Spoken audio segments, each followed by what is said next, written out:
morning, good afternoon, and welcome to another episode of Unzipped. I am Sherry, and I am your host for the evening.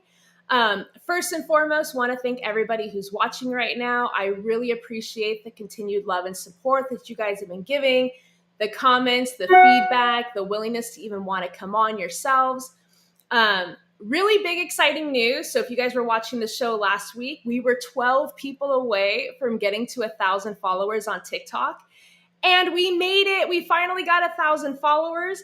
We kind of tested it last night with a live feed, which was so much fun.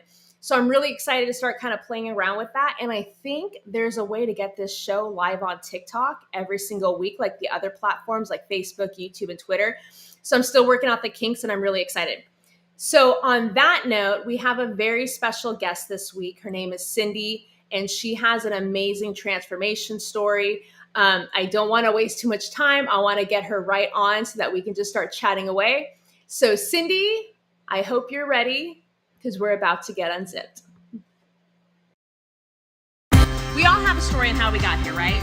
So for me, I used to be over 350 pounds until one day I made the single decision that I wanted change. Weight loss surgery has saved my life, and now I am here for you. I want to hear your story.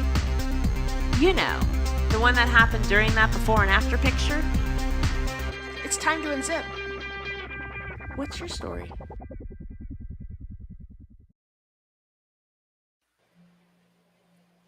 Hello, my love, and welcome. Hello. How are you today? I am doing okay. How are you? I am so excited because you and I have talked on multiple occasions now. I know all about your story, but I literally cannot wait for people to hear what Cindy is all like and what her story was, what her backstory was. And so I'm just really excited that you're even willing to come here today and share your story with us. I'm happy to be here. Thank you. So I know there's so much to cover. So why don't you kind of give us a little bit of backstory on before you ever decided to have the surgery? What was life like for Cindy growing up? Growing up, I actually was a skinny little kid. I was just a little boy growing up with in a military family. My dad was in the Coast Guard. We traveled all over the place. My mom joined the Coast Guard when I was in third grade, and again, traveled everywhere. They got divorced. I kept traveling between them. And then I joined the Army myself. I joined the Army at 165 pounds, almost 6 foot tall. And I put I put on almost 30 pounds of muscle in basic training. And I left the Army at 220 pounds in 1993. And then I didn't change my eating habits. The Army, you work really hard in the Army. I was infantry. And so I could easily burn 5, 6, 7,000 calories in a day or more with everything we did. And so I didn't really change my eating habits. I changed what I ate because I wasn't eating the MREs, which have about 3,000 calories each, because they're meant to last you all day. Yeah. And so I would eat 3 of those in a day when I was in the Army. Didn't have to do that as a civilian. But I didn't really have good eating habits because I had a high metabolism for a while. And then started getting a little bit older. I had an ankle injury, so it was difficult getting around sometimes. And I ended up getting married. She left, and it triggered some PTSD. I ended up on a bunch of medications. I was incredibly suicidal. And I put on over 100 pounds in a year. Wow. Just from just being sedentary and the medications. And the doctors were like, "Hey, we need to keep you alive. Right now, you're trying to hurt yourself far too often. We need to keep you alive. We'll worry about the weight later." And so after a while, I got that mostly under control, but the weight just wasn't coming down no matter what I did. I had gained too much. And it was affecting my ankle more and more, to the point where I sometimes had to leave work because I was in so much pain I couldn't stand. Yeah. And my brother ended up getting the sleeve done, and then so a couple friends of mine got the sleeve done. So I decided I was going to do it. And in the year prior to getting it done, I did everything they told me to do. I was almost 380 pounds or so when I started. Okay. And in that first year, all the pre-surgery stuff, I lost, I want to say 60 or 70, about 60 pounds or so Before the surgery. before the surgery. Just, they didn't tell me I had to lose weight. They just told me to follow the plan. So I did. And just changing my eating habits really helped out a lot. Going to the nutritionist, learning about food, and logging it. You think you're making a good choice, but oftentimes you're not, because you don't know any better. Had to figure out what was the right type of meat to eat, and what was the right type of how many grains I should be eating, things like that. Now, let me ask you something. Yeah. So, growing up in a military family and then Hmm. being in the military yourself, Hmm. the amount of discipline that you put your body through and the strictness, and then no matter what, you have to push through in a survival mode Hmm. mentality. Did that alter your perception about wanting to have the surgery? Like, did you think that maybe it was going against what's been ingrained in your head to like push through and do it on your own? Prior to doing the surgery, I was trying to push through and do it on my own. um, I don't like gyms. I've never liked going to the gym. And of course, as a bigger person, when you go to the gym, you have people who are trying to help you with their judgmental comments and stuff like that. And I hated that. I really did. And I knew I could exercise without going to the gym. In the military, even though you have access to gyms, you don't use the gym. There is no gym out in the field. You Right. have, and so I knew how to do it. I didn't have the strength anymore to do it. I didn't have the support that I needed to do it. Going out and just doing exercises for an hour by yourself is incredibly boring, and it's very hard to push through stuff. The one thing the military does, you're doing push-ups and your arms start getting weak. They start motivating you to keep going. Like, let's get one more out, and you can do this one. And trying to tell yourself to do that is a lot harder than having somebody else tell you to do that. Right. So it got to a point where I just felt defeated. And so, And yeah. so when did you decide to have the surgery, and then how long after did you actually have the procedure? Like, what was Uh, the transition like? so my psychiatrist recommended I did the surgery I think she's recommended in 2013, Okay. and I was kind of hemming and hawing on it. This is when the lap band was still an option for a lot of people. Yeah. And I was kind of hemming and hawing. I don't know if I want to do this, because if something goes wrong, I have to go have another surgery to fix the band. And it just seemed like more hassle than it was worth if there were problems. And then my brother got the surgery, and he was showing all the success he was having. So in 2014, I want to say it was probably October or so, 2014, I decided I was going to do it. And so I'd already talked to my primary care provider a few times, and she was against it at first. But I told her I was going to do it. My psychiatrist was going to sign off on it if my primary care didn't. So Mhm. one way or the other, it was going to happen. And so she decided to get on board, which was good. I'm glad that she did that. Yeah. And so I started the process January 2015, and I had my surgery at the end of October 2015. So Okay. almost 11 months. Okay. Do you think Yeah. do you think you were like fully mentally prepared by the time you had surgery? I was ready for the surgery. I think I had the tools in place that I needed, but I wasn't ready for some of the other things that come afterwards that nobody talks about, Yeah. because nobody thinks to talk about them. It's not that they don't happen. It's just they're just a normal thing, so that people don't worry about it until afterwards. Like, oh yeah, I should have mentioned, you know. Yeah, and you're like, Yeah, okay, thanks for the warning. It would have been nice to have. yeah. Because, and how many times have we been talking to people and they're like, I thought I was the only one, so I didn't really speak up or talk about it. Oh, Chelsea says thank you for your service, and I concur with Chelsea. Yeah. I Um, never know how to answer that. It's a weird thing to say you to can me say anyway. I know, but it just you're sounds weird. welcome. Yeah. So this is the part of your journey that has me completely baffled on how this has happened. So why don't you walk us through what happened to you after you had the surgery? So after the surgery, I felt pretty good. My brother was visiting to help out. He came out a couple days prior, and he was going to stay for about a week after to make sure I was going to be okay and help me get around and stuff. So he flies home, and a day or two later, I started having a lot of pain that nobody had warned me about, because turns out nobody knew this was going to happen. I had an allergic reaction to heparin, and we didn't know I was allergic to it. So I ended up having what they call a HIT, a heparin-induced thrombocytopenia.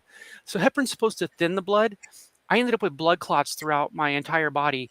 I had blood clots in my brain, in my lungs, my kidneys, my liver, and so I ended up having a stroke and a pulmonary embolism and a bunch of other things I can't remember. Uh, I posted on Facebook, "Oh my God, I think I'm dying." And I thought, I'm just being whiny. I'm going to go take a nap. And my phone started ringing off the hook. Talking to one of my friends, she said, "You need to get to the emergency room right now. You don't sound right." When I post on Facebook, my posts are verbose, let's say. I explain what's going on. You Right. understand what I can describe physical pain fairly You well, are fairly very accurately. descriptive on I am. Facebook.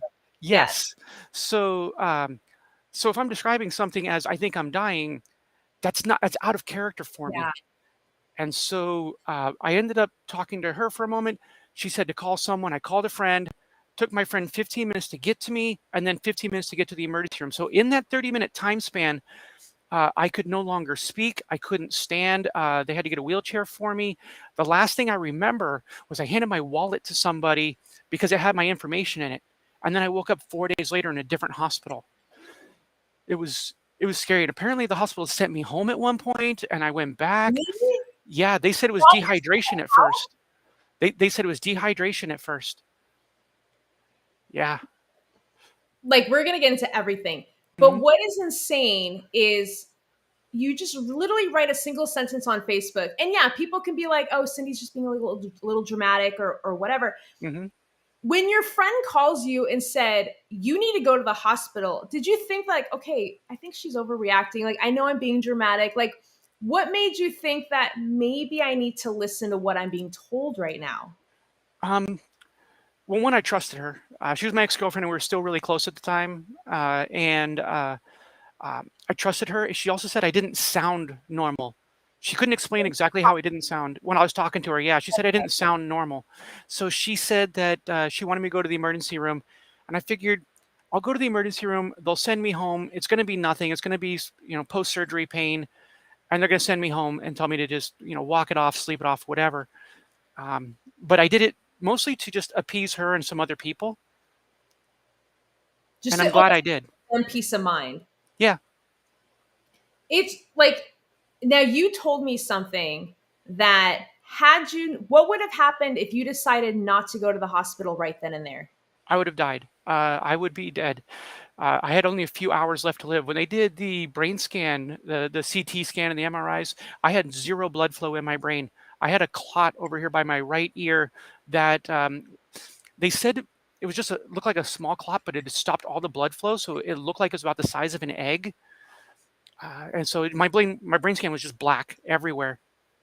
That is so you this is not even funny, but like I try to fathom like what happens. Like, you think everything's fine, you're about to go to sleep, you write like this little post on Facebook, your entire world gets literally flipped upside down.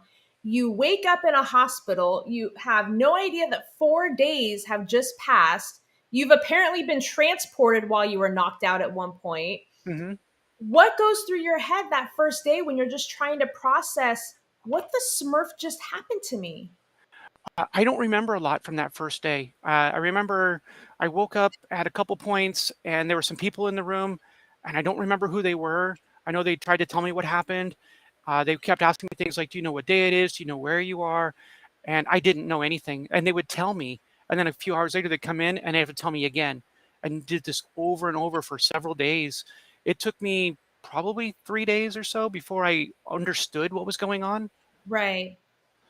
So you end up having like a full stroke. It was a stroke. Yeah. Yeah, they said it was multiple strokes, but they're just you know, but that one clot was the worst of all of it. So, so how long did you end up being in the hospital for? I was in the hospital for 3 weeks. I got out just before Thanksgiving, and they wanted to keep me longer, but my anxiety was getting so bad that I needed to get out. I couldn't stay there any longer. So So, and did you end up having a lot of the side effects that come with a stroke? Like, did you have paralysis? Did you have issues with walking? I had issues with walking. I didn't have any paralysis. I had a lot of memory loss. I had to do a lot of those neurological tests to see what I could remember. That test that the former president brings up periodically, that he took, that a lot of people take, Like a um, cognitive the test? cognitive test. Yeah, I Okay. had to do that test. It's weird. Really? If you give that test to the average person, they're going to do just fine, but I couldn't do those things. I couldn't put the numbers on the clock. I couldn't identify the animals. I could see what the animals were. There's only 3 animals. I could see what they were. I could not identify them. So it was weird. Like, I know that's an elephant, but I don't know what to call it. It was that kind of a weird thing that was going on. I can't even imagine the level of anxiety that brings somebody, because you know who you are. You know that, like, the kind of brain that you have and the thoughts that you have and the education, everything, and to consciously be aware that something is wrong and basic fundamental things like you're having like you're struggling to grasp with. Like, I can't even fathom, like, what, how do you get to the other side of that? Uh, I don't I I can either stay there miserable, hoping to die, or I can hope to recover and just do what they tell me to do and push myself. So, they had me get up and go for walks. I had to go for a walk with 1 or 2 nurses at a time, so they could help keep my balance. And sometimes a friend would show up, and I could go for a walk with them. But I was only allowed to go certain places and certain distances, and for only so long. But they said they wanted me up every couple hours. I was trying to be up every hour if I could, going for that walk. And how long do you think? I mean, I believe you still have some residual I do. issues since then, because in Hmm. this was 2015, so you're going about Yeah, 7 years it'd now. be 7 years, and my stroke was in beginning of November, so almost 7 years. Yeah. Okay, and then what do you deal with now that's still residual? So I never had migraines prior to this, and now I have a migraine that doesn't go away. Um, so my migraines, I was getting migraines that were coming periodically, and they got closer and closer together, and now it just never goes away. I've had this one migraine for since April 2020, so that's over 2 years. So I'm in constant pain, and I'm regularly dizzy. I don't work because I don't know when I can work. I can be out with friends or out driving, and all of a sudden I have to stop. I have to pull over. I have to sit down. I can do nothing. Yeah, we had a really great question come in. So Yeah. where you're going through when you're going through all of that, I mean, I understand that you have to, like, your Mhm. thing is, I have to push forward. But what kept you motivated to keep moving forward? Because there's a lot of people, sadly, in this world that would have Mhm. been in your situation and just thrown in the Smurf towel. Like, what made you say, no, not today? Like, I'm going to push through this. I'm not a. I don't give up. I have things I want to do, things that people I want to be with, things I want to go do in my life, uh, and no matter how miserable things get, I still want to do more. Uh, Yeah, I don't know how to really describe it. I can't really think of any one thing that motivates me, that even motivated me then. I just knew I didn't want to be where I was. I wanted to be right. somewhere else.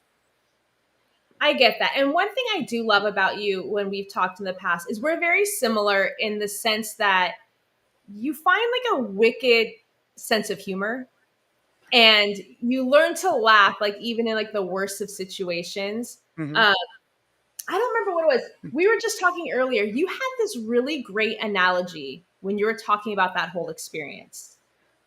So I had so on the wall behind me, because I had a hit. It was heparin-induced thrombocytopenia. They had the sign above my head, hit. So the nurses and staff would come in. They would know that I have cognitive dysfunctions, I have balance issues, things like that. But I was also in critical care, so it said critical and hit. I was like, oh my God, I know what it's like to be be hit critically. I play a lot of Dungeons and Dragons. I'm like, yes, I finally know, you know, and it was hilarious to me. Yeah, it was hilarious to me. And the nurses didn't understand it, but I thought it was funny. I thought it was hilarious. I still think it's hilarious. I wish I had kept that paper. I still think that's because you know what? I will say there's been a couple pivotal moments in my life where I was in a very, very dark place. Mm-hmm. And I didn't know if I was going to come out of it. And every time something happened that was very minor, that physically made me laugh out loud. And I'm like, if in this moment I can take a moment and laugh at the situation and find like a way to have a sense of humor about it, I truly believe you're going to come out the other side of it. And nurses don't have senses of humor.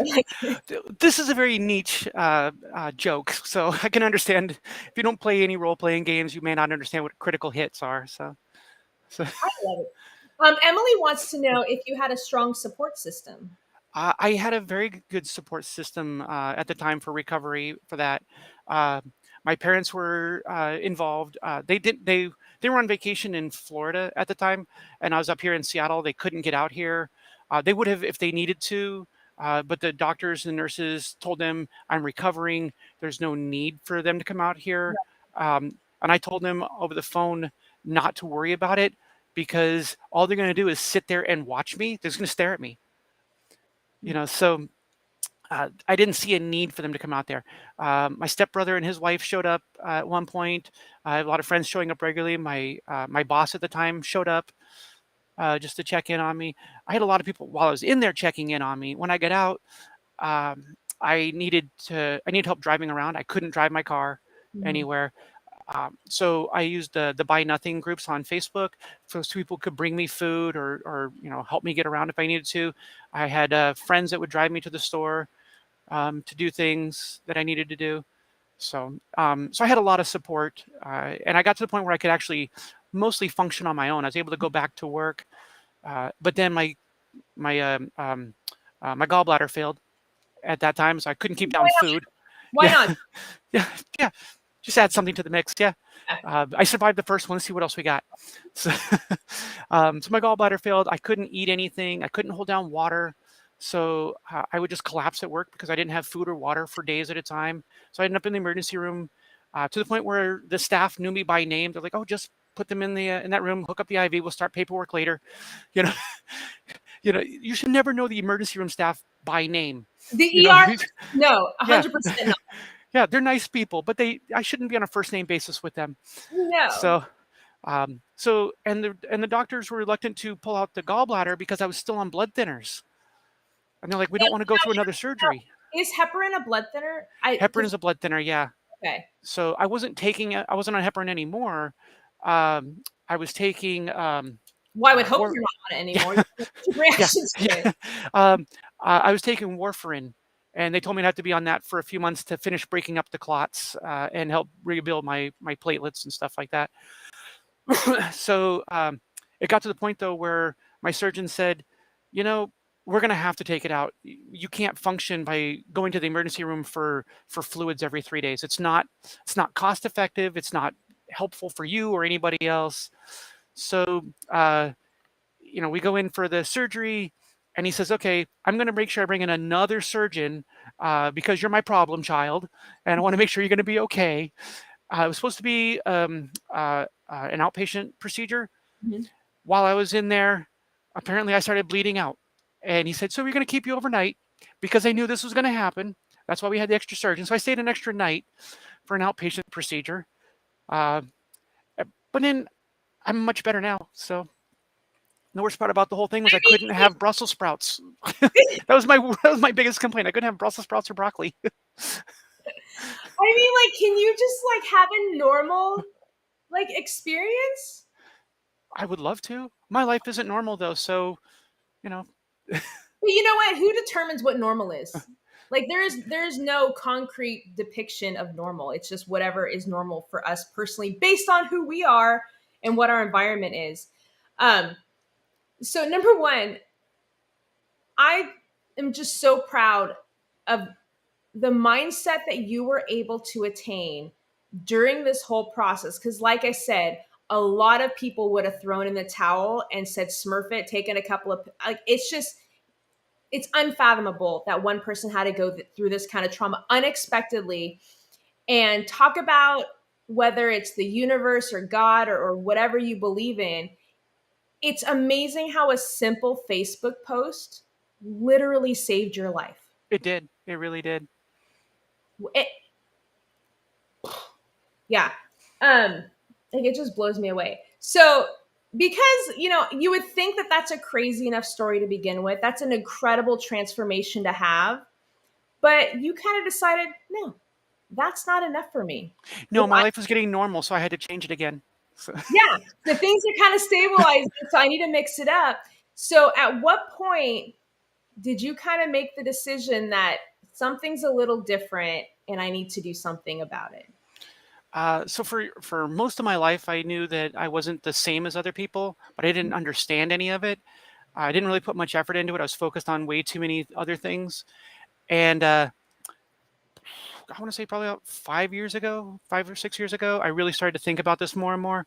I started talking to some friends, and after talking to friends and talking to some therapists, finally realized that I'm really a woman. I'm not who I was, pretending to be for so long. And so we started on the new journey. And this journey, it's we have a lot of information about it, but not a lot of useful information about it and how it affects things like weight loss, weight gain, hormone levels, things like that. There's a lot of things we think we know that we don't know, and stuff like that. So I'm a guinea pig for this now. Because you don't like to make everything easy. So when you start deciding to make a change and to start this transitioning process, I assume that there's a lot of hormone changes, there's medications and everything involved with that. So how does hi Kristen. Kristen said your story is so flippant inspiring. I am truly blessed to know you. And Chelsea just loves your optimism. You ladies are amazing. Yes, it is. I was going to say. Okay, I'll so when you're going through these medications and these hormones, I'm going to assume that it's going to affect the weight loss portion of your journey. It does. So as you're going through all this, your mental health is getting better, but it also brings up a lot of things, and so your mental health looks like it's getting worse for a little bit, and you're trying to rebuild new ways of coping with the world and things because what tools we thought we had aren't necessarily the right tools for things, and so you have to learn to adapt to the world again, and it gets to be a real challenge trying to figure out things. You're trying to learn a whole new life, and then they give you medications and they say, well, you can look forward to these things. They tell you about the positive things. You're going to see more breast growth, and you might see thinner body hair, and things like that. They don't tell you that, oh, by the way, you might actually have some PMS-like symptoms when you start taking estrogen. Like, really?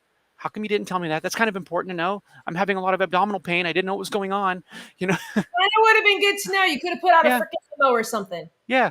And I got through that part pretty quickly, but a lot of my friends still have they go through it every month. It's really weird. Same. Emily asked a great question. I didn't think about this. Were you scared to take some of the medication given the reaction that you had to the heparin?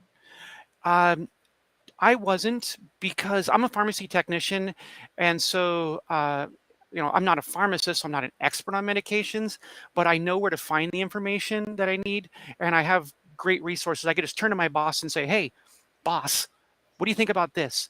And she could tell me things. She could be honest with me about stuff, and I'd understand what she was talking about.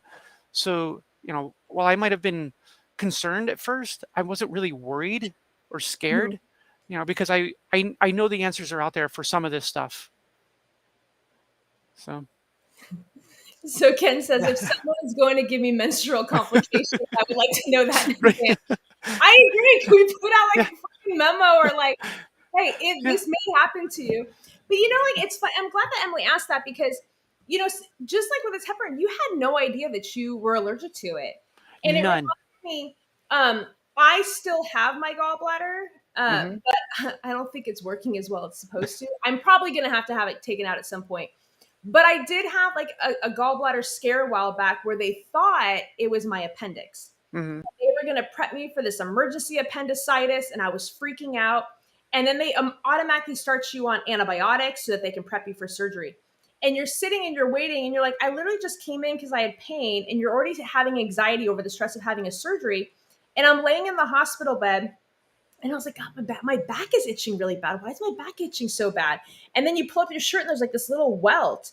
And then like my legs started itching. And I thought there was like almost bed bugs in the sheets. It was driving me crazy. And I looked down and I was breaking out.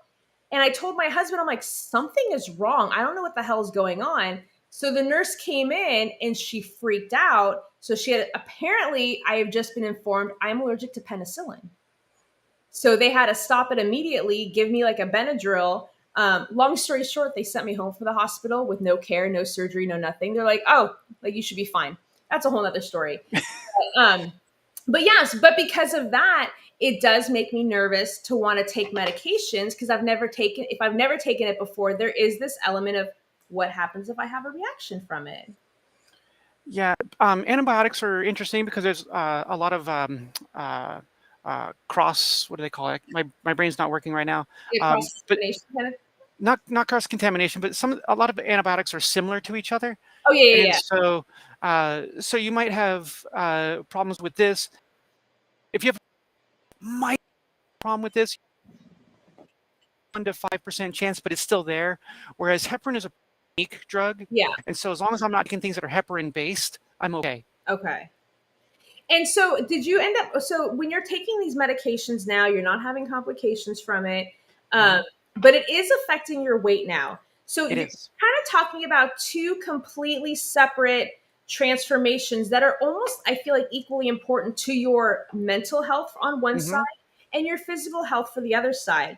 But if you're now taking these medications that are kind of causing the weight to come up, how do you find balance?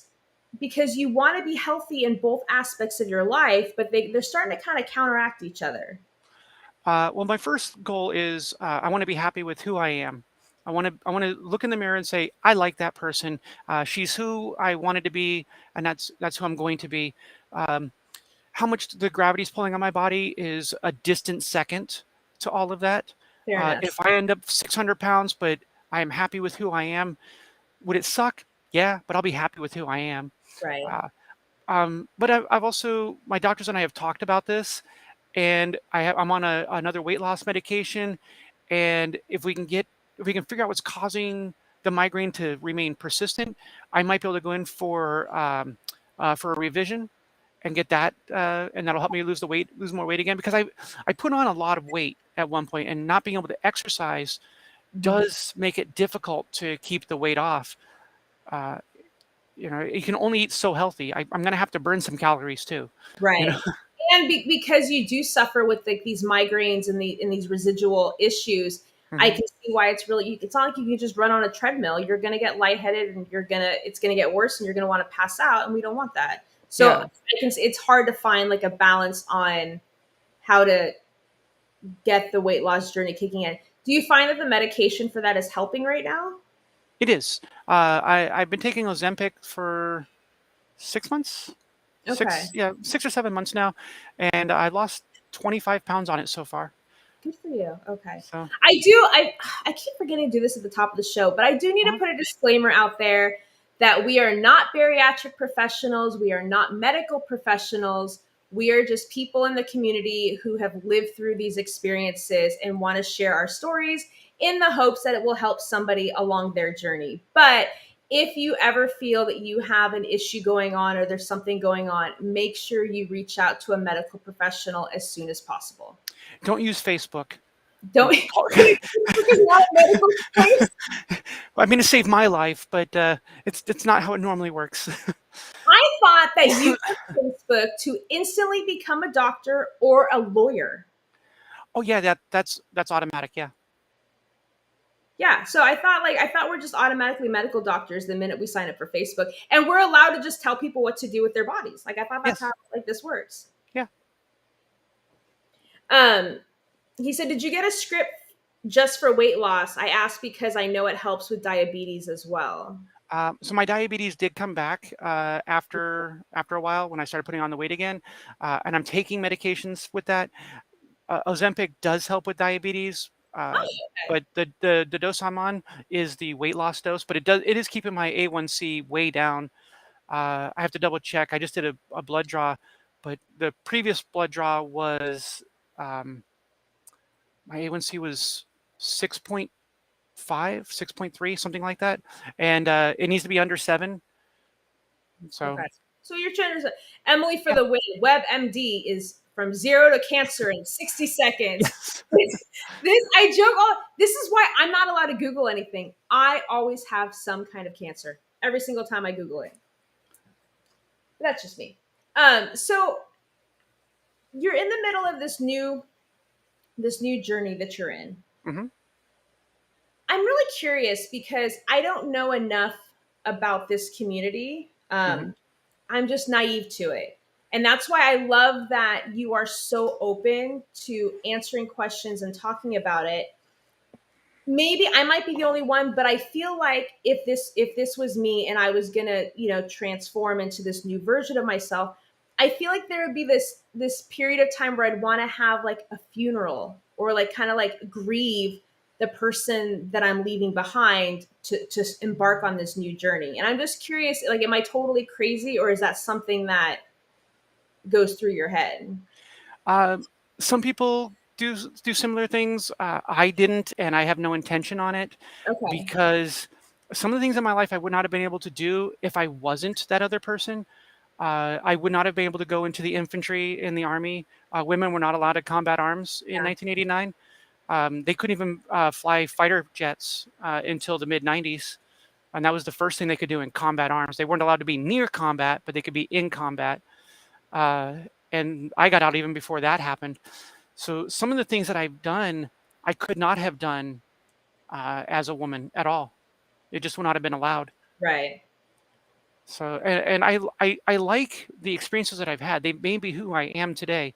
As much as some of them suck, uh, I would not be the person I am without those experiences. I agree wholeheartedly. I know that a lot of people will say that they wish they had the surgery sooner. They wish they would have done this differently. And I used to be the same way. And I just truly feel that had I done it sooner, I wouldn't be who I am today and I wouldn't be where I am today.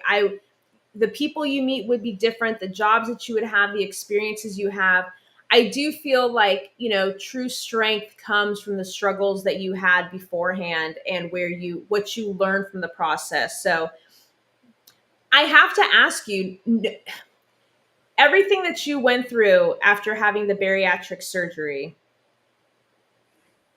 if you had to do it all over again, would you do it again? Absolutely, With absolutely.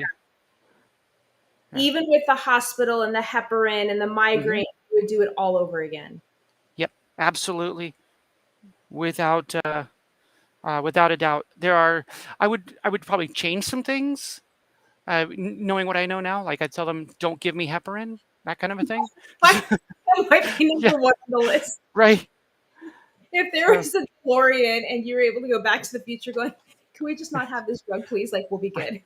good. So I was looking up something because somebody asked about Chelsea asked about Nurtec, and I was looking it up. I don't take Nurtec right now for the migraines, Okay. um, and I don't know if they're going to try to prescribe that for me or not. I, their big concern. A lot of the medications to treat migraines have clots, blood clots, as a side effect, as a potential side effect. And since I already have that as a history, and I'm on estrogen, that increases my chance. They don't want to prescribe a lot. Like I can't take any of the triptans at all that work really well for it because of that issue. So yeah, whenever they prescribe something new, they have to talk to hematology, and it takes hematology several days to get back to them while they do research to make sure they're not going to kill me in the process. Well, I would hope that they would do their research first. I love that's one thing I love about the VA. They're all integrated and they just talk to each other. I do love that. Yeah. Uh, so, question for you. Oh, wait. Oh, my rescue med for my migraines, but one to suggest it since it was a newer medication. Interesting. Um, Hi, Chelsea. I love you. Just wanted to say that. Uh, I'm gonna have Chelsea come back on this show. If you guys have not, Chelsea was my very first guest on this show, so you guys need to go back and watch it because I swear on everything that is Smurf and Holy. If you just watch her smile, I don't care what you're going through that day, it's instantly gonna just brighten your day. Like she just has like this earth-shattering, beaming smile that's just so infectious. So shameless plug to Chelsea and her beautiful smile. So what advice would you give to somebody who is on the fence about having bariatric surgery and is thinking about doing it based on what you've learned? One, don't be afraid to ask questions, no matter how off the wall they seem to be to you. Ask the question. If the doctor says they don't have information on that, then they don't have information on that. But ask the question. They might say there's anecdotal evidence, there's actual research on it. They might have to look it up. It may be a pretty extreme, or rare circumstance that you personally are dealing with. But ask the question. Ask, especially for cisgender women, ask how this is going to affect your hormone levels, because estrogen is created in the fat cells. Created and stored in the fat cells. Yeah, and so as you lose weight, it affects your estrogen levels. That's so weird because Facebook never told me that. Yeah, well, it's because women don't get information off of Facebook. Men have to tell you things. But yeah, hormonal levels definitely change after surgery. I wish they kind of prepared you for that as well. Even if it's just a little bit to say, hey, just so you know, for a few months, there's going to be some issues because you're not going to be ready for the hormone level changes. Right. And so like, oh, I can adapt, and that's good enough. Yeah, that's actually really, I always, it's so important to ask as many questions as you can think of. And even to the point where if you're nauseating to the doctors or the nurses, Mm-hmm. I don't give a shit. You need to make sure that you are fully prepared in whatever capacity you can be to have this surgery. Mm-hmm. I mean, shit, without the complications that you had, the surgery is really hard in itself for somebody who, didn't have issues with it. So I can't even imagine like the added elements of mental health issues, of stress, of having to like redo everything while recovering from like this life-changing surgery. I mean, like there's no way that you can be prepared for that at all. Yeah, mine was a very unique situation. Virginia Mason was really good about making sure I had a lot of the information. They gave me this big notebook. It had tons of information in there. It was all organized well. And the very last part of the book were patients that had already had the surgery. And the question asked of them was, what do you wish you knew beforehand? Mm-hmm. And so there was probably 100, 200 questions in there that people had said, comments people had left, said, I wish I had known this. I wish I had known that. Just little things. So I had a lot more information because I didn't have a support group to join at the time. Right. Oh yeah, because you were 2015. There wasn't Yeah. a lot of groups there was no Facebook groups or a lot of online support groups. So some hospitals had facilities in-house that you could go to. Mine didn't have that. So you really do feel like you're kind of like this lone wolf for a while. Yeah. And that's one thing that I love that I know in the bariatric weight loss family, Timo Hana, shout out. Kristen, if you want to put the link, if you're still watching, if you want to put the link for that support group, they're an amazing support group. There's no judgment. There's no bullshit. But I love, that's how you and I met, is I loved how vocal you were and how raw and honest you were about your experiences and what you've gone through. And first and foremost, the shit that you've been through is extremely vulnerable. And to have the courage to be able to openly talk like, hey, this happened to me. This is what I did to get out of it. That's extremely helpful to other people. And it sucks. A lot of times when you're thinking about having bariatric surgery, you're like, what if something goes wrong? What if there's a complication? And you're so fixated on that And you try to tell people you can't fixate on something that may or may not happen. You kind of just, in the event something happens, you learn to adapt and deal with it. But here's a living proof testament of somebody who had that very rare complication and came out the other side of it. And Hmm. is here to talk about it and help you guys to, if you're going through something similar, this is what worked for you. Yeah, I try to tell people, you trust the doctors with the surgery, trust them with complications if they come up. You are not getting a fresh out of med school surgeon. All surgeons have gone through a lot of work after med school.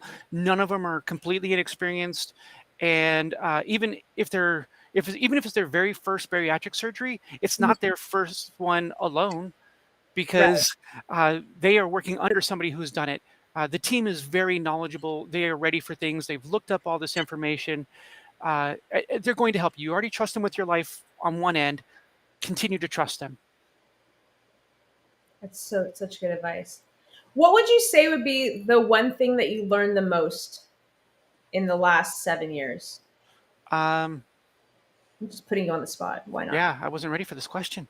Uh, um, I've learned that uh, there are a lot of people who really are supportive, and everybody has their own way of being supportive. And you just have to learn how to use their type of support they want to give, or that they can give, I should say. Uh, there are some people I contact for certain things, and some people I don't contact for certain things, and I've learned to rely on those people. Mhm. And but I make myself available so they can rely on me as well. I love that. Ken wrote, I think it's common to have medical complications and as the patient blame themselves for what is happening to them. Did you, that brings up an excellent question. See, Ken and I think a lot alike. Did it, when you woke up in this hospital 4 days later, at any time, did you kind of like look back and be like, what the hell have I done to myself? Like almost like, I don't want to say that you deserve this kind of like beating, but like, did you have second thoughts of, if I didn't do this surgery, I would not be here right now? Did you have any regrets in that moment? I I don't remember. I don't think so, but I don't remember. A lot of that is still.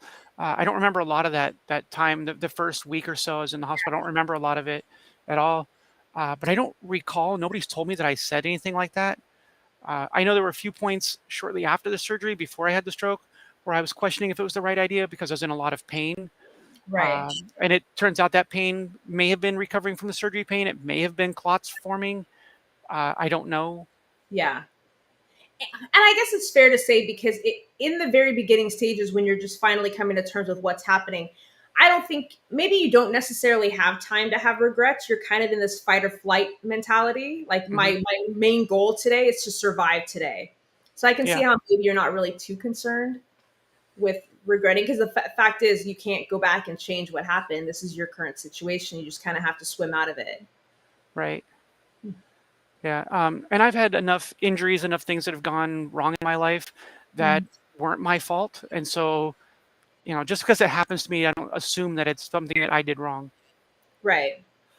No, I love that. Up until this point, do you have like a favorite non-scale victory of your own? Well, being me, that's I think a great victory in and of itself. Pretty good. um, um, Jeez. I'm just like throwing shit at you. I didn't Yeah, even you prepare. are. You are.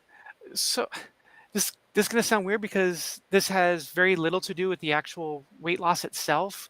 Uh, but when Gail was gonna do the that big convention for family, and Oh, gotcha. yeah, and I was uh, people voted, made me the sexiest woman in family and the most inspirational. So I was the only person to get two awards. And I had just barely started my transition. I didn't know who I was. I didn't know what I was going to do. Uh, I was just months into who I am. and just everybody was rallying around me. And so it's not even related to the weight loss, it's just related to that particular group of people who just inspired me to continue to be who I am and to push forward, and answered all my questions, no matter how off the wall they seemed to be, and still do.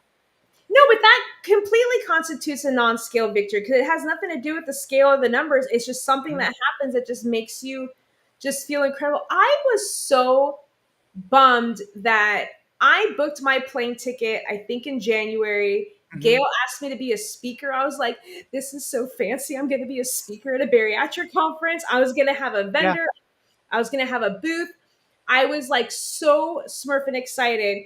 And then I'll just never forget March of 2020. And we're all just kind of messaging going, are we going to be getting on the plane in 2 days? Are we not going to be getting on the plane?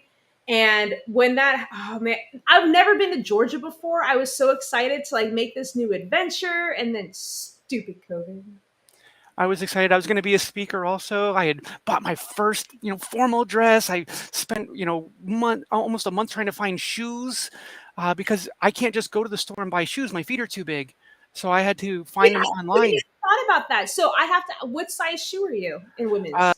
I wear a 12 to 13 in women's, depending on the shoe. So where do you go to get shoes? Well, now I can go to Torrid or Lane Bryant. They finally have size 12 for the shoes I can Really? wear.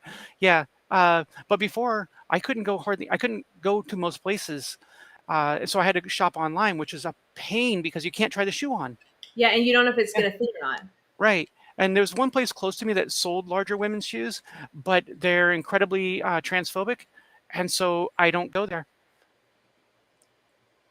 People are stupid. Yeah. I was like, I'm going to be spending $150 on a pair of shoes. Let me buy your shoe. You can Yeah, hate me when I leave. Take the money. Don't hate me while I'm here. I can't control if you're gonna talk shit about me, but like Yeah. whatever. So Okay, so because I like giving you like these mental critical hits that you're not prepared for. Um, is there an NSV or a goal that you are looking forward to accomplishing or getting to? I want to do indoor skydiving. No, no, Yes, I do. Oh yeah. no, So no. so when I was in the Army, I was going to be a ranger. That's what I had signed up for. I was at jump school, and in a practice jump, we weren't even on the plane.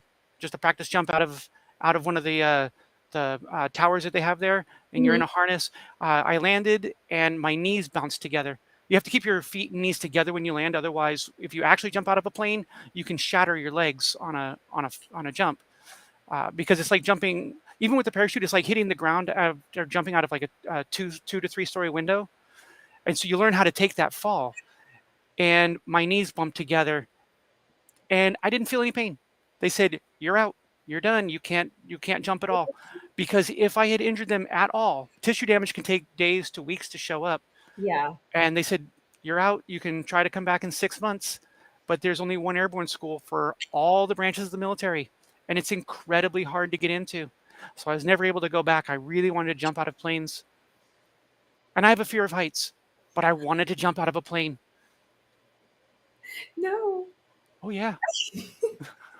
Let me tell you how bad my fear of heights is.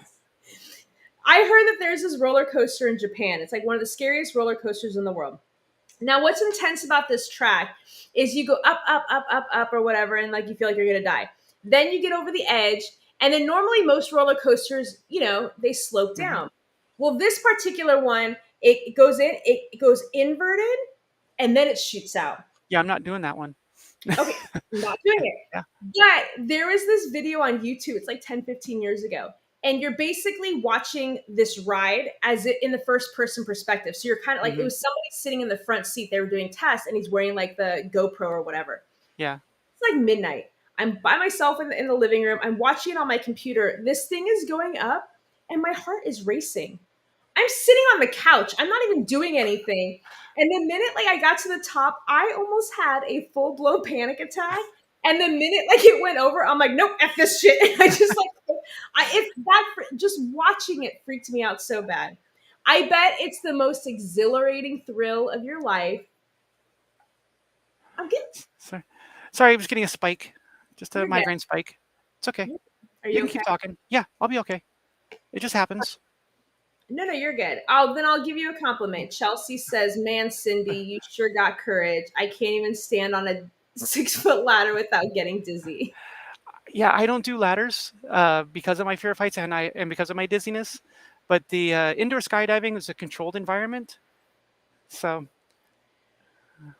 If I was to try anything, it would be an indoor skydive because I don't. How far high up are you really? I think you only go about 10 to 15 feet, maybe 20 feet. But there's somebody with you, and you're just over this large fan. You're not going to fall. And when they slow the fan down, is when they bring you down gently. So, There's no guarantee I'm not gonna fall. I when I was like 18, I was in an indoor like a gymnastics gym, and they had a zip line. And hmm everyone's like, "Oh, let's go on the zip line," because it was like the spring floors. Like the gymnast would use the spring floors, so it's safe. And they're convincing Sherry she needs to do it. And Sherry, we're talking in third person, is like, "No, I am terrified of heights. I don't want to do this." And then you get peer pressured because you're a little bee if you don't get up there and do it. So now you have to be stubborn and prove a point. So they had me sit on the edge, and like you're holding on to oh my god, my arms. And you're holding on to this thing. And then like the minute like you push your weight off, my arms, like I was like 250 pounds at the time at like 18. I literally just let go. I fall 10 feet. I land. Now, granted, it's a spring floor, but I land on my tailbone. I was told I cleared 3 feet on the first bounce. So I just like bounced on my tailbone and then bounced again. And then apparently I cracked my funny bone, which apparently is a real thing, hmm and it was not so funny. And to this day, I still have issues with my tailbone. So because of that, there's still like this element of, even if it's an indoor skydiving, I feel like maybe. Oh, Ken says you can do VR glasses. Oh, maybe I can from the safety of my couch. I love it. Holy crap! I didn't realize that we're almost out of time. Shit, I'm not done with you yet. Um, what is there anything that you would like to add or talk about?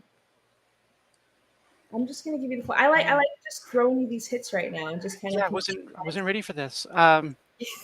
Just if you're ever given the chance to be yourself, be yourself. That's the big thing. It's scary, but do it.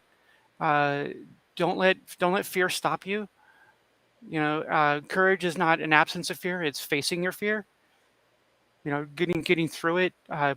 Because you can't have courage unless you have fear. So, For somebody who's giving me dirty looks, I can see it through your mind about like how this bee is like blindsiding me right now. Like you literally just threw out gold. So maybe people need to blindside you a little bit more because it didn't give you a chance to think of any other answer, and that was absolutely perfect. I think it's so important that you need to be true to who you are, regardless of what other people think of you, regardless of what people think you should do with your life. It's hmm not their job to walk in our shoes. It's not their job to live our lives for us. hmm I hate when people say you only live once. No, you die once. We hmm only die once. I mean, some people on a table might get revived or it, but in the most part, like we only die yeah. once. Our job is to live every day, not just once. So you need to do whatever makes you happy every day to make your life have meaning and value and happiness and everything that it encompasses. And the only way to do that is to start by being your true, authentic self. hmm It doesn't matter if you're LGBTQ or not. Just your authentic true self is who you are, and Mhm. just be that person. I smurf and love you so hard. You're just amazing. I hope that I hope I didn't scare you with too many of my mental critical hits. That Nope, you'd be willing to come back again. I will come back. Good answer. I appreciate that. Um, is there any parting thoughts before we end today's show? Just remember to be kind to each other. Be kind to each other. Yeah. Well, thank you guys so much for watching today. We actually had like a lot of viewers today, which is exciting. We had a ton of comments and feedback. You guys are all smurfing amazing. Special thank you to Cindy who joined us today. You are absolutely wonderful. You are inspiring. It's true.